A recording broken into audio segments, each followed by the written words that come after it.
So it only takes 4 hours. I'm not exaggerating, I'm not being silly, I'm being serious. It takes 4 hours if you want to succeed as an engineering major. Every single day. If you could put in 4 hours of dedicated study and work, the right kind of study and work, and we're going to talk about that in a second, you would have no problems. You would not be worrying about getting homework done on time. You would not be cramming for the test. You would just be studying for 4 hours, and then you just go and have your day. But if you're like me, that's very difficult, and I'd like to talk about ways to improve your situation, to get it so that 4 hours is easy and quick.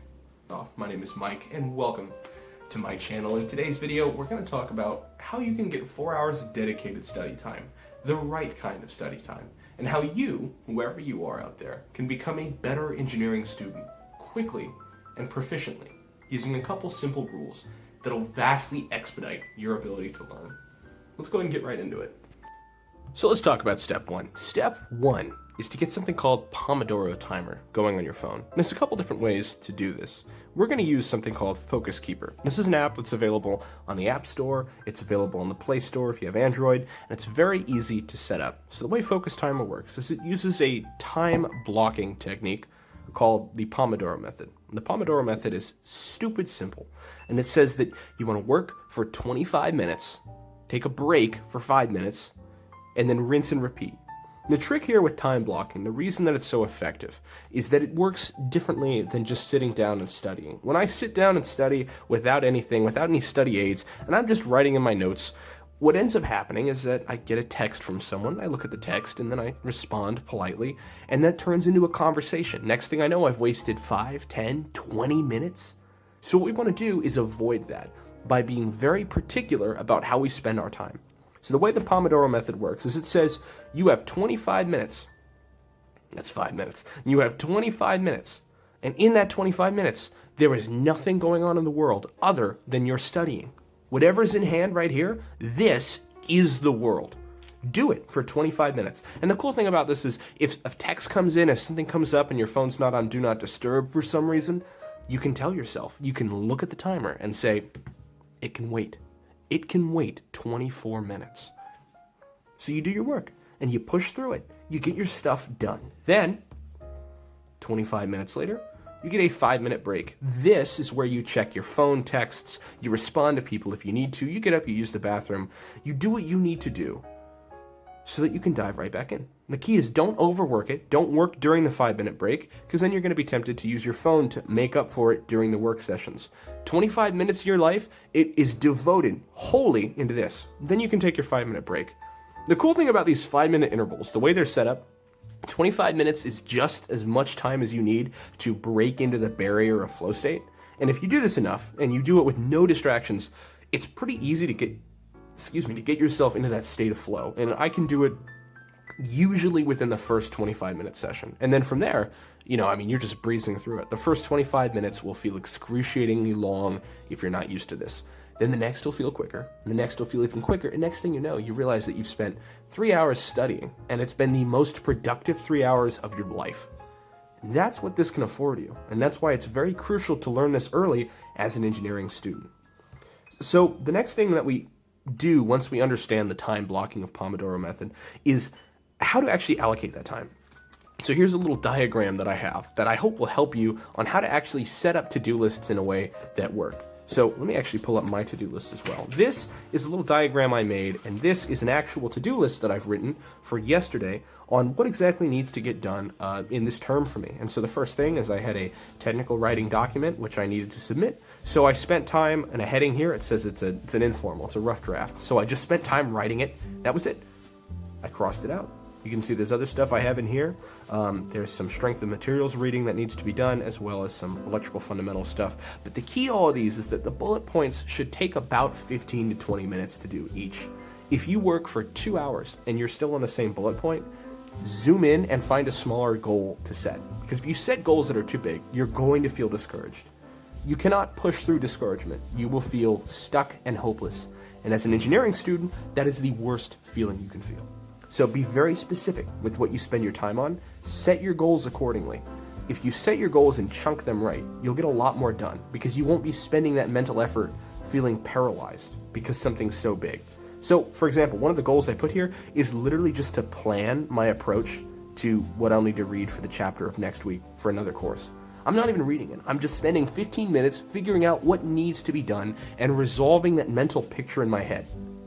So that's what I do in the first 30 minutes here.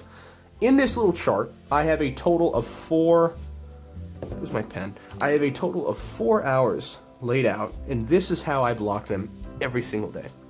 The first 30-minute section is spent strategizing, figuring out, all right, what is it that I actually need to get done today? What's the most important pressing thing? And that can take longer than you think, especially if it's the beginning of a term and you're still not sure what the courses require of you. Spend time on this. If you are very clear in what you need to do, it's going to be exceptionally easier to do it. I spend the next 30 minutes working, and I want to be very careful how I set this up here. These are 30-minute intervals, and the way I've set that up is you can imagine it as a 25-minute work period and then a 5-minute break. And so each block represents a work period and a break, and it's a pair. So again, we work for 30 minutes, we'll work for another 30, and then another 30. You should really never spend more than about an hour on each topic. You can if you want. You could do all of this 4 hours for a single course, but I will tell you from experience, you're not going to want to look at anywhere near that course afterwards for like a week. So try and spruce things up if you can. Mental variety, as long as you're continuing to push yourself, will keep you somewhat engaged into the subject, and it'll make it more interesting for you. So do your work for another hour and a half, and now you have covered 2 hours, which means you get your long break. And a long break in the Pomodoro Timer app means 25 minutes, just like a regular work period, but it's yours to do whatever you like. And I like to use this time to get lunch if it's in the afternoon. You can use it to just stretch, take a nice long walk, listen to some good music. When I study, I really only listen to classical, because anything more, there's a couple songs I'll listen to where if you know them really well, they can function as background noise.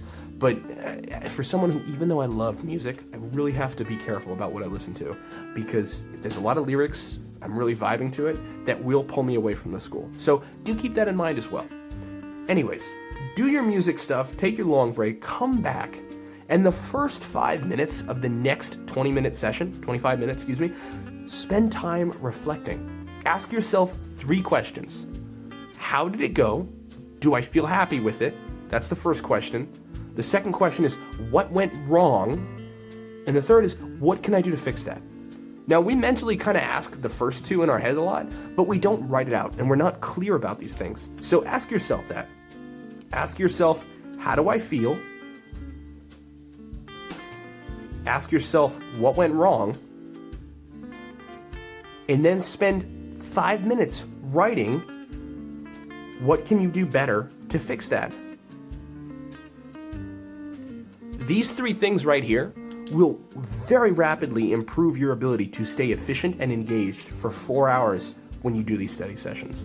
By about week 3, you should have a pretty good idea of what it feels like to do this properly. And you'll know, because you'll feel efficient. You'll feel productive with your time, which is exactly what you want. And the one caveat I will say to this, though, is that 4 hours feels like a lot more than you think it is when you're doing it. So I want to just put a word of caution in here. This in and of itself may be too big of a goal. And one very important thing to know about setting goals is that when you're new to it, you need to start small. So if 4 hours is too much, and it most certainly will be, aim for an hour, aim for 2 hours. When I first started doing this 3 years ago, I could only really do 2 hours at a time, and that would like wipe me out for an entire day. So start small. I started with just being able to sit down for 30 minutes and doing it. Then I moved into doing it for an hour. And then really within it took me about 6 to 8 months to really get to a point where 4 hours felt doable. And it does now, which is good. But just keep that in mind. It's going to be challenging. You are pushing your brain to operate basically at 100%, 90% of its performance capabilities for hours at a time. And if you're not really used to doing that, it's draining. It's difficult. It's not like high school where you can kind of goof off and just get the work done. You will have to study, you will have to push. But this has been my strategy so far to really help with my time blocking and get the information that I need in. So I think that covers everything for the time blocking stuff. I hopefully you have a good idea of what that is and what you're doing with it now. The last thing I want to cover is how to take notes properly. So we've all been in lecture before. assuming you're not a first year just about to enter into your classes, which in that case, good luck to you. But if you've been in lecture before, your notes may look something like this for a science-based class. These were the notes that I took about 2 years ago for my vector calc course. And I want you to notice how much algebra is in here, how many symbols, mathematical representations are in here. See, there's a couple drawings, but it's mostly setting integration bounds, describing the triple integral formula. There's a lot of algebra. And this is something that one of my physics paradigms professors once told me, and it's stuck with me ever since, and that is that you know algebra. When you write stuff like this, you're writing in like your second language. Everyone's second language is algebra. What you should be doing is writing the logic of a thing down, not the algebra behind it. Because if you know the logic, the algebra is easy to derive. What do I mean by that? What I mean is, it's not really important to know, it's not super important to know how to figure out integration bounds on their own like this. I don't really need to know that I need to go from 1 minus x, to 1 minus x minus y. These are useful in this specific problem. What I really want to know is the logic behind it. And so a great example of this is in a course called Strength of Materials, which you'll take your second year. And this is a course where I really started using logic more to write my notes. And I want you to notice how much text is in here. Now, the equations in a Strength of Materials course are much simpler than a vector calc course, but notice how it's much more based on the intuition of things. Here's talking about the tension in a chain and making sure to know that if I have a force pulling this way, the resultant force is going to pull this way. That doesn't mean that the tension in here is double these. It just means that the tension is 28 kilonewton force. And so I'm going to try and avoid some of the nitty-gritty of the science here, but the importance is to understand that when you develop logic like this and you write the logic down, it's actually quicker than you think. Don't be afraid. It's if your lecture goes quick, you can write your words down quick. You can use shorthand, and you'll figure it out. The important thing, though, is when I look back at this now, a year ago for this course, 2 years ago for this course, when I see these two in front of me, I can kind of piece together what I was doing here. It takes me a minute or two. All right, hold on. Doing this. Okay, I remember. Over here, it's instant because it reads like a textbook. And that's what you want. Capture the logic of what you're doing because you're going to spend all this time in your homework writing out the algebra.